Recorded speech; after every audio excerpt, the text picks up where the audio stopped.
നമുക്കൊന്ന് ദില്ലിയിലേക്ക് പോകണം. GST നിരക്ക് പരിഷ്കരണത്തിനെതിരെ നിലപാട് ആവർത്തിച്ച സംസ്ഥാന സർക്കാർ. സംസ്ഥാനങ്ങളുടെ നിലനിൽപ്പ് ചോദ്യം ചെയ്യുന്ന പരിഷ്കരണമാണ് GST സ്ലാബിൽ കേന്ദ്രം നടപ്പാക്കുന്നത്. പരിഷ്കരണത്തിന്റെ ഗുണം ലഭിക്കുന്നത് വൻകിട വ്യവസായങ്ങൾക്ക് മാത്രമാണെന്ന് ധനമന്ത്രി KN ബാലഗോപാൽ ആരോപിച്ചു. ഇതുവരെ നഷ്ടം കണക്കാക്കിയിട്ടില്ല. GST കൗൺസിലിന് മുമ്പിൽ കൃത്യമായ ഒരു പഠനമോ റിപ്പോർട്ടോ വന്നിട്ടില്ല. ഇതുവരെ വന്നിട്ടില്ല. ഗവൺമെന്റ് ഞങ്ങളെല്ലാം ഗ്രൂപ്പ് ഓഫ് മിനിസ്റ്റേഴ്സിന്റെ യോഗത്തിലെ അംഗങ്ങളാണ്.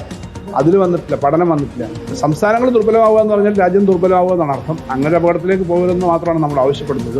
സംസ്ഥാനങ്ങൾ സാധാരണക്കാർക്ക് ചെയ്യുന്ന കാര്യങ്ങൾ ചെയ്യണമെങ്കിൽ റവന്യൂ വേണം. ഈ ബെനിഫിറ്റ് കിട്ടുന്ന ആർക്കാ? സാധാരണ കസ്റ്റമേഴ്സിന് കിട്ടുന്നില്ല, വൻകിട ബിസിനസ്സുകാർക്കേ കിട്ടുന്നുള്ളതാണ് പഴയ അനുഭവം. അതുകൊണ്ടാണ് സംസ്ഥാനങ്ങൾ ഇക്കാര്യം പറയുന്നത്. ഇതിനകത്ത് പ്രതിപക്ഷവും ഭരണപക്ഷവും എന്നുള്ള വാശിയുടെ പ്രശ്നമേ ഇല്ല. നിരക്ക് പരിഷ്കരണം ചർച്ച ചെയ്യാനുള്ള നിർണായക GST കൌൺസിൽ യോഗം ഉടൻ ദില്ലിയിൽ ചേരും. പരിഷ്കരണം നടപ്പായാൽ തുണിത്തരങ്ങൾ, പാക്കറ്റിലാക്കിയ ഭക്ഷണം തുടങ്ങിയവയുടെ നിരക്ക് കുറഞ്ഞേക്കും. PR സുനിൽ ചേരുന്നു നമുക്കൊപ്പം വീണ്ടും.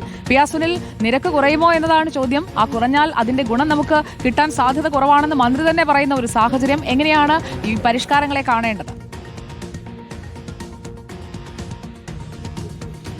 സുജ, തീർച്ചയായും GSTയിൽ വലിയ പരിഷ്കാരം എന്ന് തന്നെയാണ് കേന്ദ്ര സർക്കാർ വ്യക്തമാക്കുന്നത്. GST 2017 നടപ്പാക്കിയത്. ഈ 2017 നടപ്പാക്കിയപ്പോൾ ആദ്യത്തെ 5 വർഷം സംസ്ഥാനങ്ങൾക്കുള്ള നഷ്ടം കേന്ദ്ര സർക്കാർ നൽകിയിരുന്നു. അതിനുശേഷം പിന്നീട് GST വരുമാനത്തിന്റെ വിഹിതമാണ് സംസ്ഥാന സർക്കാരുകൾക്ക് നൽകി വരുന്നത്.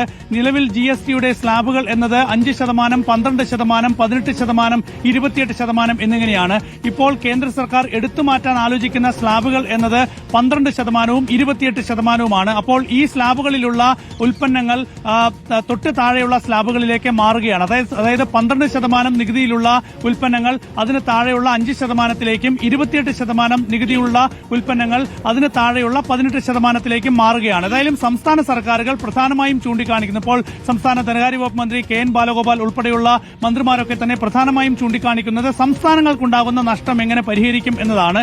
നേരത്തെ പ്രതിപക്ഷ സംസ്ഥാനങ്ങളിലെ ധനമന്ത്രിമാർ ദില്ലിയിൽ യോഗം ചേരുകയും ഈ യോഗത്തിൽ ഈ സംസ്ഥാനങ്ങൾക്കുണ്ടാകുന്ന നഷ്ടം എങ്ങനെ പരിഹരിക്കും എന്നത് സംബന്ധിച്ചൊരു ഒരു കുറിപ്പ് തയ്യാറാക്കിയിട്ടുണ്ട്. 2-3 നിർദ്ദേശങ്ങളാണ് ഈ പ്രധാനമായും പ്രതിപക്ഷ സംസ്ഥാനങ്ങളിലെ ധനമന്ത്രിമാർ മുന്നോട്ട് വെച്ചത്. ഒന്നുകിൽ ഒരു ഉയർന്ന സെസ് ഇപ്പോൾ ചുമത്താൻ ആലോചിക്കുന്നുണ്ട്, 40% നികുതി സ്ലാബ്. ആ നികുതി സ്ലാബിന് മുകളിൽ ഒരു സെസ് ചുമത്താൻ അനുവദിക്കുക. അതല്ല എങ്കിൽ സംസ്ഥാനങ്ങൾക്കുണ്ടാകുന്ന നഷ്ടം ഒരു നിശ്ചിത സമയത്തേക്ക് കേന്ദ്ര സർക്കാർ നൽകുക. സുജയ, ഞാനിപ്പോൾ ഉള്ളത് സുഷമ സ്വരാജ് ഭവന് മുന്നിലാണ്. ഇവിടെയാണ് GST യോഗം ചേരുന്നത്. ഇപ്പോൾ ധനമന്ത്രിമാരൊക്കെ തന്നെ ഇവിടെ എത്തിച്ചേരുകയാണ്. 11 മണിക്കാണ് യോഗം ആരംഭിക്കുക.